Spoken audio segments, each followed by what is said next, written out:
26. A Taste of Home. Aloud. Every day there were so many things that reminded us of the generosity of the American government. I never once ran the shower and failed to get hot water, the lights never went out, and our rooms were free of charge. The staff was happy to help us with any question we had, and at the end of every school day, the boys were always able to talk with excitement about what they had learned. We were blessed to be in the shelter, and we knew it. There was only one thing that we wanted to change. We were given 3 meals each day up on the 7th floor, and the food they served was not the kind we were used to. The boys were happy to try any new dish once, but it soon became clear to me that they were just not comfortable with the typical American diet. They either found the food too bland or they could not stomach the amount of dairy in the cooking. So when I realized that the only things they were happily eating were cookies and muffins, I decided to do something. There was no way that we could cook at the shelter, but thanks to Keod's job, we had some money, and I was able to take Pastor Philip up on an offer he had made us. As a Nigerian, he knew the importance of food to our family, and he had told me that I was welcome to return to his house whenever I wanted to use his kitchen. The challenge was finding the ingredients to make the dishes that the boys liked: traditional Nigerian soups, curries, and rice full of beans, yams, and other good things. I looked in the stores that I walked by on the way to and from Tani school, but none of them sold what I needed. I asked around, and pretty soon it was clear that if I wanted to find good African food stores, Manhattan was the wrong place to be looking. If I wanted African food, I needed to look where the Africans lived, and that was back in Queens, near Pastor Philip's house. And so I started a new routine. On Sundays, I would stay after church, and on Wednesdays and Fridays, I would head east and return to Queens. It took more than 2 hours and a combination of 3 trains and 1 bus, but it was worth it. Spending 3 or 4 hours in the kitchen, filling the air with steam and spice, and the smells that reminded me of home, never failed to satisfy me. I was thousands of miles from my homeland, but I had not left it behind. After I'd shopped, cooked, and cleaned the kitchen, I made the long journey back to Manhattan. I was always tired at the end of these days, and the shopping cart I pulled behind me was heavy. But it was worth it. Even on the days when it had been snowing and I had to fight to keep the cart from tipping over, it was still worth it. Sitting on the bus or the train, feeling the heat glowing gently from the still warm Tupperware containers bursting with meals, I was grateful for the chance to feed my family. Each night when I returned home from these cooking days, Keod, Austin, and Tani would be so excited to see what I had made that they'd listen in silence as I announced each container when I removed it from the cart. After we'd chosen which dish we were going to eat that night, the rest would go into our refrigerator, the cold air on the fire escape outside our window. I'd open up the chosen meal, still slightly warm from that afternoon's cooking, and all 3 of them would sit there, eyes wide, mouths open, as if I were a magician performing right before their eyes. The sacrifice of my time and energy was worth it 1,000 times over. 27. My first chess lesson. Tani. People are kind. Sometimes you find someone who can be mean to you, but most of the time people are kind. I know this because of what happened at the hotel. One morning I was waiting for Mom and Austin to get off the elevator and sign out when a lady named Miss Maria looked out from the office down the hall and said, "Hey, Tani. Come here." Dad and Mom liked Miss Maria a lot. They were always asking her questions and getting her advice on what to do about things. Every week there would be maybe 4 or 5 times when they'd be talking about something and one of them would say, "We need to ask Miss Maria about that." They'd save up their questions until the next time they saw her, and then she'd give them the answers. I had my own reasons for liking Miss Maria. Every morning that she was working at the hotel, she'd bring a donut. One day she'd give it to me, and the next day she'd give it to Austin. That's why I was waiting on my own at the elevator. It was my turn to get the donut. But when Miss Maria called me down and I saw her sitting at her desk, I couldn't see any donuts at all. I could see a box though. It was big, and the lid was off. Inside was a really nice pair of sneakers. She smiled and said, "I've got something else for you today. You remember how I was telling you that I've got a son who's a year older than you?" "Yes," I said. Miss Maria said, "Well, his grandma bought him these, and they don't fit. I thought they might fit you. Do you want to try them on?" I don't know much about sneakers, but I knew that I liked these a lot. They were the whitest pair I'd ever seen, and they looked like the kind that if you wore them when you were playing basketball, you'd probably be able to jump an extra 10 feet in the air because of them. So I nodded and said, "Yes, please, Miss Maria." I had just gotten them on my feet when Mom came in. Miss Maria explained about her son and his grandma, and Mom was saying thank you so much and smiling so big that I thought she was going to explode. But not everyone in the hotel was nice like Miss Maria. If Dad had gone to work early and Mom was still at Pastor Philip's house cooking for us, then Austin would come get me from school, and we would walk back to the hotel together. Sometimes there were the kind of people living there who were annoying and would get into our business if they saw us riding the elevator on our own. They'd say things like, "Your parents aren't home? Tell your parents to come on home." Austin taught me how to stay quiet and not look them in the eye and wait until they finished. He told me that they'd always get bored soon enough if we didn't give them a reaction. He was right every time. Sometimes the same people who were getting in our faces when we were alone would get thrown out because they had been caught with beer in their rooms or they'd missed the curfew 3 times running.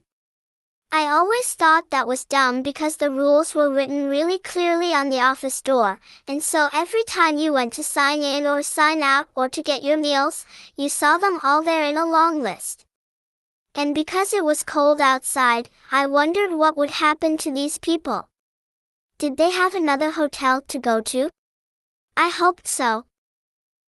One of the kindest people of all is Austin. He is really patient and good at teaching me things. Even if he didn't quite get everything right with chess when we were in Nigeria, I'm still glad that he helped me learn. He teaches me other things too. Like basketball. He's so much taller than me, so he's way better than I am, but he takes time to show me how to get better. It's the same with math. Austin's really good at math, and he helps me with mine. He tells me things that they don't talk about in school, which is really cool. Like percentages. When he first started telling me about them, I was confused, but he worked hard to make sure that I understood. "Think about it this way," he said. "We can work out what percentage of people in the hotel are unkind and what percentage are kind." I said, "How?" He said, "There are 4 floors in the hotel and 20 rooms on each floor. With 2 people in each room, that makes the total number of people living in the hotel 160. Out of all the people we know here, how many are not kind?" I had to think about that for a while, but I could only count 4 people who would say things that I didn't like.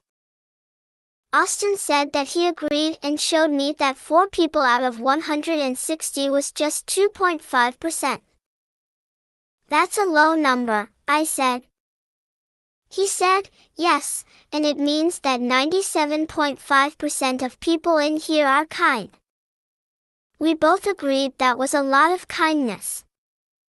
In Dallas, the percentage of people who were not nice to us was a lot higher. It was maybe 80% not nice and 20% nice. Figuring that out made it even easier to ignore anyone who was weird with us in the hotel. My school was PS 116, and it is on East 33rd Street. It takes 10 minutes to walk there from the hotel, and the percentage of not nice people there was maybe the same as the hotel but probably lower. There were a lot more people at school than there were at the hotel, and I didn't know all of them. Mom has always told Austin and me to be polite and friendly and to say sorry if we do anything wrong and not to keep being mean to someone if they've apologized to us. If you act like that at school, then hardly anyone will have a problem with you. But in the same way that Miss Maria was the nicest person out of everyone in the hotel, there was one teacher at PS 116 who was even nicer than the others. His name is Coach Sean Martinez. He didn't buy me donuts or give me sneakers, but he gave me something even better. He taught me how to play chess. When I went into the first lesson with Coach Sean one day before recess, I thought I knew how to play chess. I remembered most of what Austin had taught me when we were in Nigeria and had made our set out of paper. But even before Coach Sean started talking, I could tell that Austin's chess wasn't much like Coach Sean's chess. There were no little squares of paper anywhere. Instead, there were all these little statues that I really wanted to pick up.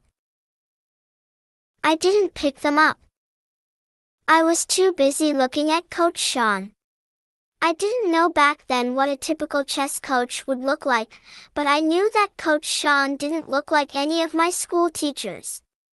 He was wearing the kind of sneakers that look like they'd make you jump really high. And he talked different too. He didn't sound like he was trying to test us or trick us or work out what we didn't know. He sounded like he was sharing his most favorite secrets ever. He sounded like he loved chess more than anything in the world. I had to listen so hard because Coach Sean started talking about things I didn't understand. Pawns. Openings. Checkmate. All of these words were new to me, and none of them made any sense at all. But I wanted them to. I liked the way the pieces felt in my hand, and I liked the way they looked when they were all lined up at the start. When I heard the words chess is battle, it kind of made sense to me. I was put with another boy who hadn't been playing long, but I didn't understand what to do.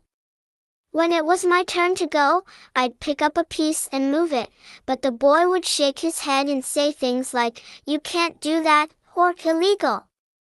So I ended up copying whatever move he had done and hoping that it would work. Soon he said, "Checkmate." I looked at him and said, "What's that?" He said, "It's over. I won."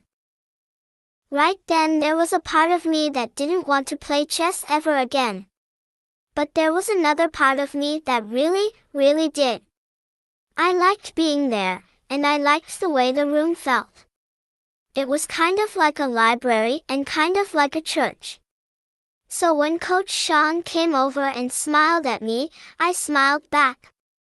I said, "I don't know how to do it. But I want to." He said, "Don't worry. Everyone here has been playing for at least 3 months. They know more than you do right now, but we can change that. I'm going to show you how each piece moves.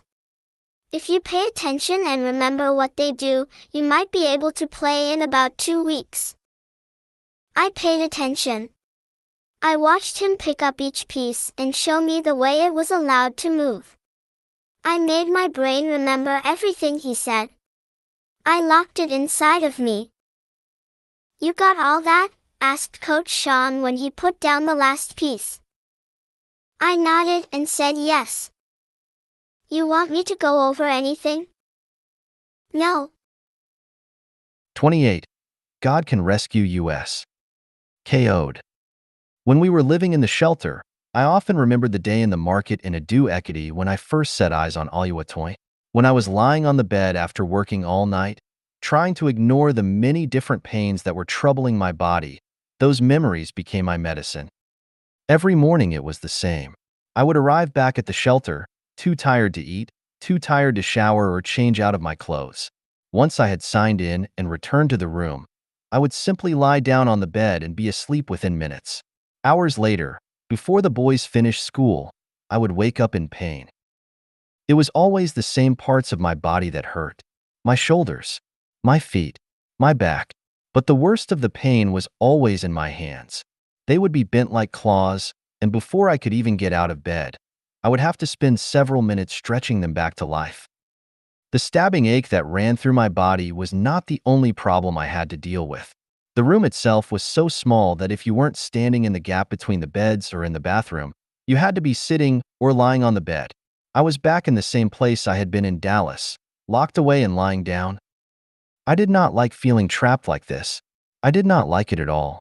And so I thought about Oluwatoyin a lot, remembering how we had met, fallen in love, and watched our family grow together was like medicine for my aching body and troubled mind. Even better than thinking about Oluwatoyin was being with her. That is why, even though I loved to be able to eat the food she made, I liked it so much when she was not cooking at Pastor Philip's house. When she was in our room in the shelter, sitting on her bed, reading or resting, smiling at me as I woke up, then at least we could talk. Sometimes we would talk about big, important issues, sometimes just about the ordinary facts of the day. I did not mind at all. I just liked listening to the sound of her voice. Oluwatoyin would often tell me about the things she had seen on her journeys to and from Queens. She has always been drawn to people, and soon after she started traveling to Pastor Philip's kitchen, she told me she had seen a white man and a white woman who were homeless trying to keep warm in the train station. They were begging, she said. They looked as though they had been begging all their lives. She saw them again when she next made the trip. That night she told me how she had spoken to the homeless woman, asking if she had heard of PATH. Had she? I asked. No. So I encouraged them to Google it and visit. I said that whatever their problem, PATH could help. The next time Oluwatoyin came home, pulling her shopping cart full of delicious-smelling meals, she told me that the couple was still there. I was distracted by thoughts of the food we would soon be eating, but Oluwatoyin wanted to talk. They are still begging. Who? The white couple that I spoke to about PATH. I saw them in the station again today. I walked over to talk with them and see if I could help, but they both avoided me. They did not want to talk to you? No. They are still begging. It is as if they are trapped. Trapped was exactly how I felt. I knew that Oluwatoyin struggled in her own way as well, that she wanted to be a great mother to the boys and a great wife to me. But there was a heavy physical cost in doing so. And I knew that for some people the cost was too much to make these choices, that begging was less painful than the battles they would have to take on to put their lives back on the right track again. We met so many good people at the shelter and so many good people at PATH. Some people were asylum seekers like us. Others were not. Some had faced tragedy. Some had been the victims of bad fortune. But regardless of what had caused them to become homeless, the ones who were moving forward in life were the people who refused to be trapped. Like us, they would fight to push forward every day. They would work hard. They would never give up. Of all the conversations that Oluwatoyin had with New Yorkers, the ones that left her feeling saddened or sorrowful were few. We were both aware how far we were from home and how different the culture was in New York compared to Nigeria, but we were both surprised by how many times we saw displays of kindness and respect on the streets. Oluwatoyin and I would trade stories of young people helping the old with their heavy bags or commuters volunteering their seats for others on the subway. Despite all the crowds and the chaos and the wealth and the poverty, New Yorkers could be kind and generous to each other. Every evening, after we had eaten dinner and before I left for work, we would all gather in either the boys' room or ours to talk, read the Bible, encourage each other, and pray. It was a ritual that Oluwatoyin and I had been practicing ever since we had married, but the threat from Boko Haram had certainly made us pray longer and louder. So had the struggles in Dallas and the new start in New York. One night Oluwatoyin was telling us about how she had been talking with one of the women who worked as a security guard for the main hotel downstairs. I told her about the words of Isaiah 60, "Arise, for the light has come." She has been looking so down lately, and I want her to know that there is hope, even in the darkness. I wanted to encourage her to keep believing in God, to know that God can do many things for her, and that no matter how great the obstacle we face, God can rescue us. She paused. We all did. A few seconds stretched toward a minute. We all needed to hear her words and take them as our own. Soon we started singing and clapping, and then we moved to close the way we always did, with every one of us getting ready to say amen. But first, Oluwatoyin reminded us of the important truth, proclaiming loudly, no matter how great the obstacle we face, God can rescue us. Amen, we called. Amen, amen. The doors at the shelter were not thick. From outside, we heard the sound of someone calling out, Amen. My cleaning job was tough. I knew I could not last long at it. Eventually, I would have to find something else, something that did not leave me in agony at the end of every day. But all that would happen in good time. There was something more important for me to do. I had to choose not to fear. I had to choose not to look at my twisted hands or the way the walls in our room were so close together. I cannot express how grateful I am for my wife. I know that I am not a lazy person. I know that I can work hard, and I know that this country offers opportunity to the people who are prepared to keep working, to keep moving. But my sweat and determination is not enough. Without Oluwatoyin's encouragement, I would not be able to continue. 29. Knowing the right moves. Tani. I tried really hard to remember everything Coach Sean told me about the way the different pieces move. Pawns were easy. So were the king and the queen. I thought that knights looked really strange, so I never had any problem with those. But I got confused between bishops and rooks. That's why I was feeling nervous at the start of my second lesson with Coach Sean. I was worried that he would want to check to see how well I had been listening to him the week before, and that if I got any wrong, he'd be upset, or it would hurt my grades somehow. Right before the start of the lesson, when everyone was getting their boards set up, he came over and started talking to me. Hey, Tani. You okay? I nodded and said, yes, Coach Sean. I was really worried now because there were other people watching. And when Coach Sean asked if I remembered any of the pieces and how they moved, I told him that I did. I picked up each piece and showed him what it did, but when I got to the bishops and rooks, my head felt really hot, and I couldn't remember anything at all about them. Coach Sean was looking at me. He was smiling. Then he said, Tani, that's good. Really good. Did anyone help you remember them? I shook my head. He kept looking at me. His smile got bigger. Then he held out his hand, gave me a fist bump, and called everyone to pay attention, as the lesson was going to begin. All right, he said. Listen up. I've got a riddle for you. You ready? Everyone said, yes, Coach Sean. And he said, okay, so can you guys name something that has 4 legs in the morning, 2 in the afternoon, and 3 at night? Almost everyone put their hand up because they thought they could guess the answer. Coach Sean picked people to call out, and some of the answers were really funny. Someone said an elephant. Someone else said a bed. My favorite was a rocket that got busted. Coach Sean was laughing at us all, but nobody got it right. When everyone who had their hand up had tried to guess, Coach Sean said, okay, I'll tell you. It's a human being. When you're a baby you crawl, so you've got 4 legs. Then when you're older, and it's like the afternoon of your life, you walk with 2 feet. When you get real old, you're going to need a cane, and so that's why humans have 3 legs in the evening. Some people were confused and didn't get it, but I did. I thought it was clever. Next, Coach Sean started talking about chess, and I listened so hard. I even moved places so I could be right in the front row and able to see him up close. I wanted to make sure I heard every word he said. We've been working for 3 months now, and I know you all know the moves of the pieces, but I've got to tell you that knowing the moves is not enough. The concept of the game is a lot deeper. If you want to be good at chess, you've got to learn how to make good decisions. Then he said something strange. Raise your hand if you know how to cross the street. I put a hand up in the air. I looked around and everyone else had too. Coach Sean nodded.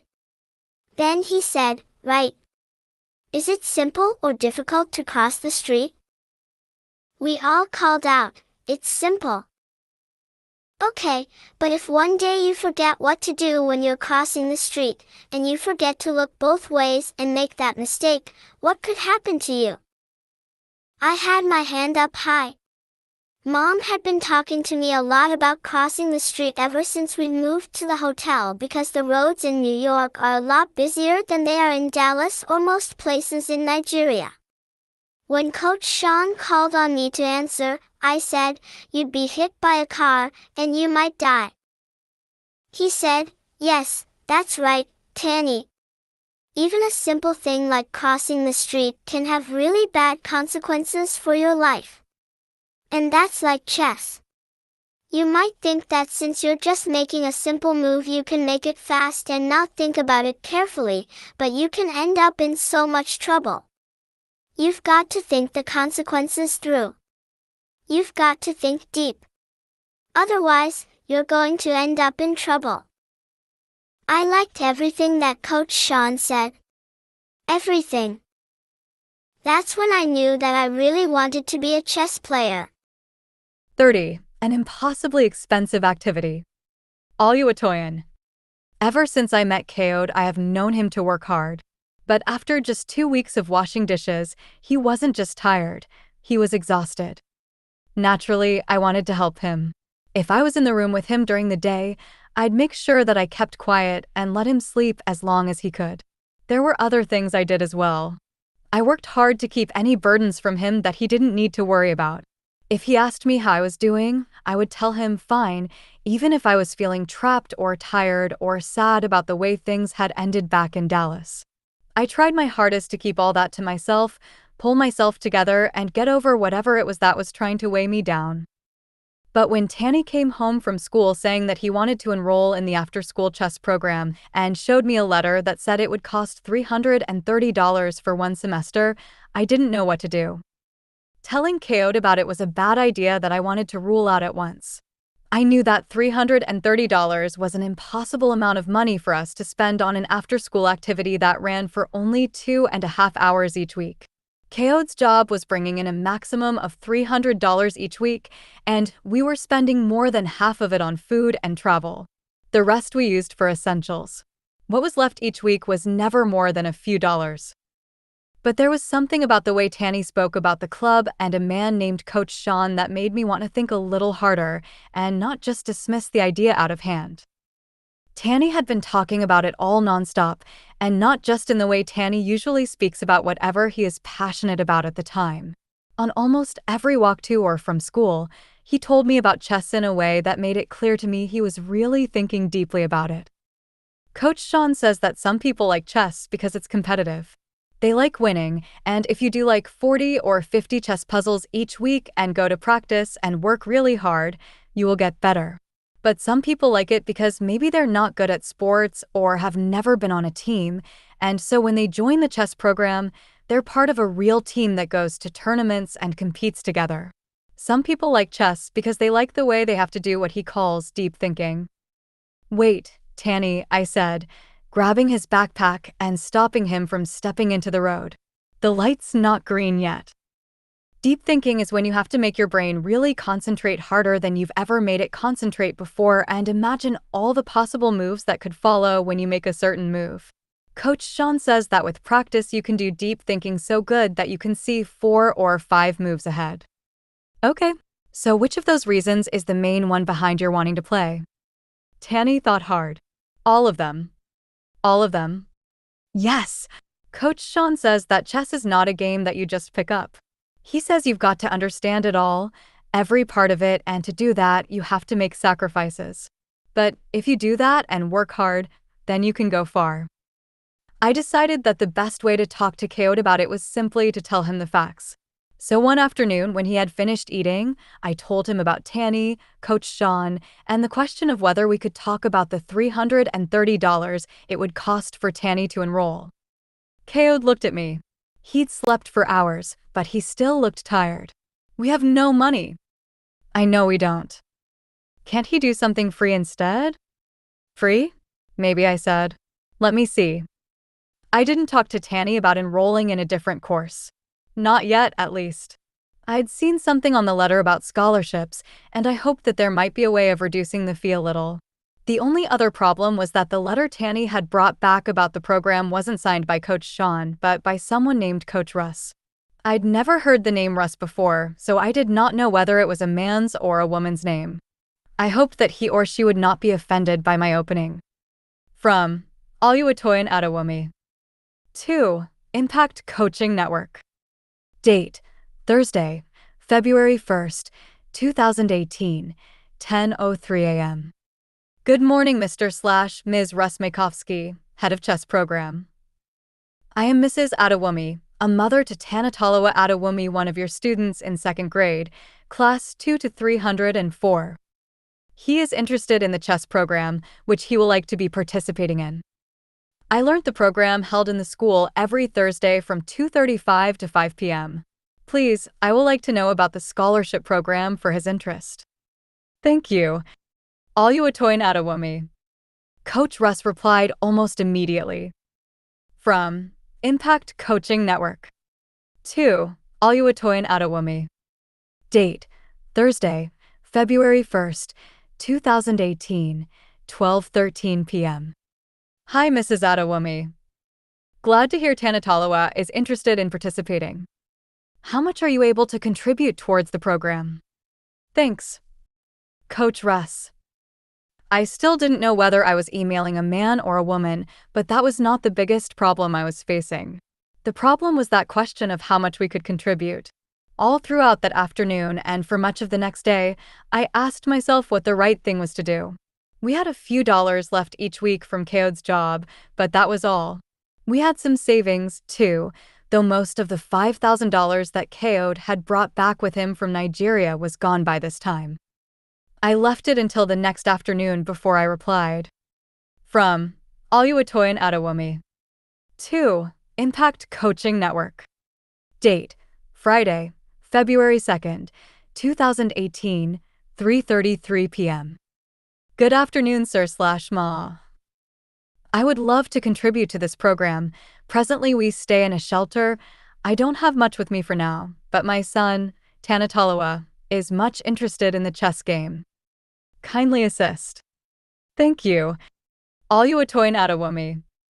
Again, Coach Russ replied quickly. And this time.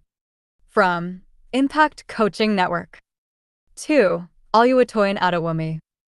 Date: Friday, February 2nd, 2018, 6:03 p.m. Hi. Happy to help. Please register for the program and use the code Full Scholarship. You can find the program listed at Impact Coaching Network.org. Looking forward to having Tanitoluwa. Thanks. Coach Russ. I thought I understood what I was reading, but it was not until I visited the site that it was all clear to me. I phoned Kaode. I was too excited to explain fully. They let Tani enroll. Enroll for what? The chess program, But we cannot afford it. It is too much for us. No. Coach Russ, whoever she or he is, has just waived the fee completely. We don't have to pay anything. Tani can start next week.